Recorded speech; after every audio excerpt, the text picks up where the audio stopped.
Hello, আসসালামু আলাইকুম। যে যেখান থেকে দেখছেন ভাই ও বোনেরা, আমার অন্তর থেকে অনেক অনেক ভালোবাসা ও শুভেচ্ছা। আমি আজকে আপনাদের সাথে শেয়ার করব ছোটো মাছ টমেটোর ঝোল, টমেটো দিয়ে ছোটো মাছের ঝোল। প্রথমে আমি নদী থেকে মাছগুলো আনিয়েছি, একবারে নদীর টাটকা মাছ।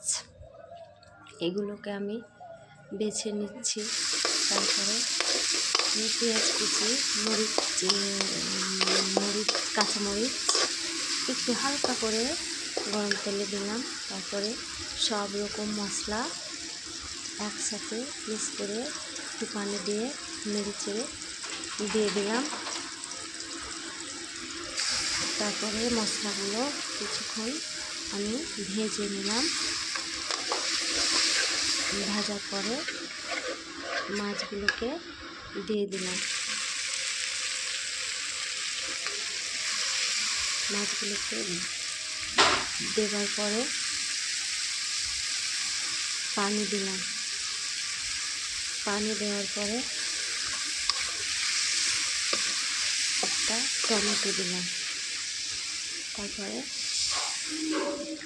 আমি বাড়িতে একটা মশলা তৈরি করেছি, সেই মশলাটা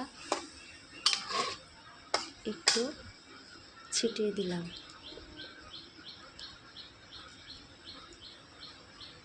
মশলাটা ছিটানো হয়ে গেলে মাছটা আর একটু ফুটালাম।